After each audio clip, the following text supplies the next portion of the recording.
Commodore, you have been tasked with a simple mission. Use this fleet of ships to expand our reach throughout the galaxy and build our base of operations into something the likes of which cannot be replicated by any other organization.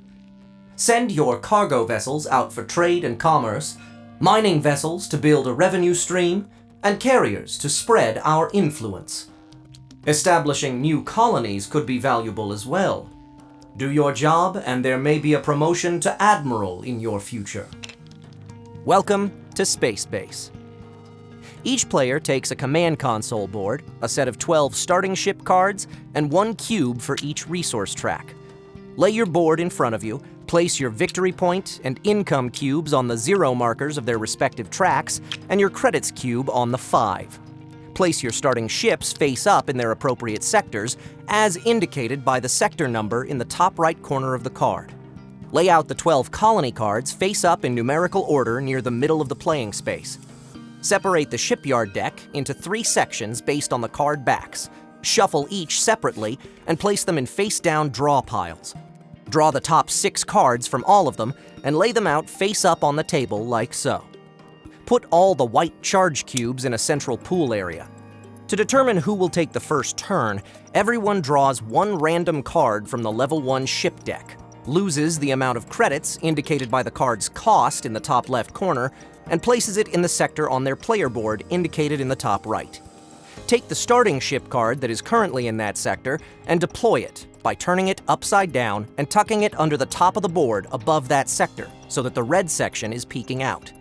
Whoever drew the card with the highest sector number takes the starting player card, and play will proceed clockwise. Before play begins, the second player gains 1 credit, and in games with more than 2 players, third player gains 2 credits, and fourth and fifth players gain 1 income. On your turn, you are considered the active player. Everyone else is a passive player. The active player will start the turn by rolling the dice. Then, everyone will independently choose whether they want to claim those dice separately or add them together and claim rewards on the cards for the sectors those dice have activated. The active player gains blue rewards for cards in activated sectors that are at their station on the player board. Passive players gain red rewards for cards that have been deployed in those activated sectors above the player board. And passive players who have deployed multiple cards to the same sector, like so, gain the rewards on all the deployed cards in that sector when they allocate dice there. If the active player rolls doubles, and you choose to take the dice separately, you'll gain the rewards for that sector twice. After rewards have been claimed, the active player may, if they choose, buy any 1 card they can afford from the shipyard, or buy a colony card. You can obviously only buy a card if you have enough credits to afford it, but whenever you buy a card, you spend all your available credits, even if you're overpaying. When you buy a card, just like during setup, you'll place it in the appropriate sector and deploy the card that was already there. Whenever a card is taken from the shipyard, replace it with the top card of the appropriate deck so that each level has 6 cards to choose from at all times. Colony cards are a little different. Their only purpose is to score immediate victory points. When purchased, they replace the ship in their sector on your player board as usual, and you immediately score the victory points indicated on the card. But colony cards cannot be replaced, and they have no reward when dice are allocated to them. They can't be deployed by any means, so they won't do you any good beyond this turn, and if you buy them too soon, they could really gum up your engine. At the end of the turn, if the active player's income cube is higher than their credits cube, move the credits cube up to match income. Then, move on to the next player. Most of the rewards you'll come across are self-explanatory, such as credits, income, and victory points. But there are some that are a little ambiguous until you crack open the rulebook to look up what they mean, so let's talk about those. If a reward has an arrow pointing to the left or the right, you'll gain the reward of the sector immediately to that side of the card you're claiming. If the card you're claiming also has another reward shown, you'll claim that too. If there are 2 arrows on the card, pointing in opposite directions, there will also be a slash in between them, indicating you'll choose which side to claim rewards from. You can potentially create a chain reaction with these arrows, but you can't create a feedback loop with them. Each card's rewards can only be claimed once per turn, except in the case of a roll of doubles where you take the dice separately, in which case you claim the card's rewards once per die. In addition to the rewards you'll claim when a sector is activated, some cards have abilities. They'll have one or more colored squares on them, as well as a box that explains an ability that becomes available once the card is fully charged. This little white icon is what differentiates an ability box from a reward box. Whenever you would gain rewards on one of these cards, place one charge cube in one of the squares. Just like with rewards, blue squares can only gain charges as a reward during your own turn when the card's on your player board, and red squares only once the card is deployed and that sector is activated during someone else's turn. Once enough of the squares associated with an ability are filled with charge cubes, that ability is charged and may be used by discarding those cubes at certain times during normal play. Blue abilities can only be used during your own turn, red abilities during an opponent's turn, and green abilities on anyone's turn. The dice roll doesn't matter when it comes to using an ability, only the number of charge cubes that ability has. Some abilities only take one charge to be used. Some can only hold one charge at a time anyway. If an ability card has multiple squares linked together, though, that means all those squares have to be charged before the ability can be used. If any of these squares has these little white dots in it, that square only needs to be charged if the number of players is equal to the number of dots. And if you deploy a card that has charge cubes on it, you can move those cubes to the deployed effect of that card if it has one.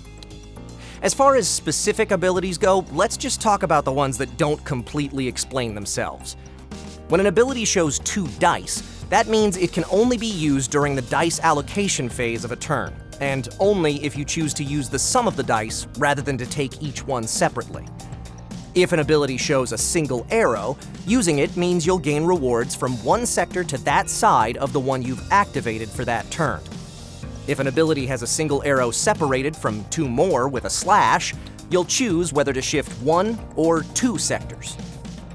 When you use the Buy a Card ability, it works just like the normal card buying mechanic, except you'll only spend the exact cost of the card you buy.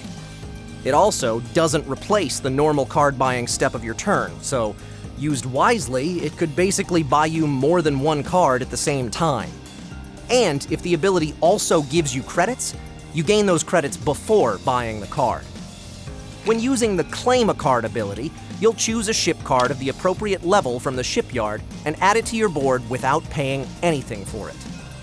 When using the Swap Sectors ability, you'll take all the cards from one sector and swap them with all the cards in another sector, including the station card on your board, as well as all deployed cards. The Reroll Dice ability can only be used on your own turn, but because it affects all players, make sure you warn the rest of the table if you're thinking about using it. The Set Dice ability replaces the roll phase of your turn entirely. Instead of rolling the dice, just set them on the face values of your choice. The 2X ability allows you to gain the rewards of one sector twice that turn, but note that you can't use this ability to charge itself. Lastly, I'm mentioning this only because it's mentioned in the rulebook, but I'm going to try to simplify it as best I can. Unless an ability directly changes the results of a dice roll or what rewards are being claimed, abilities can only be used at 3 points during a turn: before the dice are rolled, after everyone's claimed their rewards, or after the active player has bought a card. The rulebook shows the turn order like this. There probably won't be very many instances in which following these specific instructions on when abilities are available will matter, though, as long as you stick to the rules of the 3 different colors. As soon as a player reaches 40 or more victory points, it triggers the end game. Finish playing the current round so that each player has taken an equal number of turns, and whoever has the most victory points is the winner. If there's a tie, play another full round with all players still competing to collect the most victory points and win the game. And that's everything you need to know to build up your armada and take control of the galaxy in Space Base. Hey there, my name's Kyle McCarlin. I'm a voice actor by trade. You may have heard me as one of these guys. But I'm here to talk to you now about one of my favorite hobbies, board games. I love them. If you like board games, you should check out The Board and Barrel every Sunday night at 7:30 Pacific on twitch.tv/Kyle McCarlin, where me and my buddies play board games. We also give you guys a chance to help us or hurt us, depending on how you feel, with our Buff and Nerf house rules. And we have virtual bingo cards you can fill out while you're watching the show. It's a good time. Hope to see you there.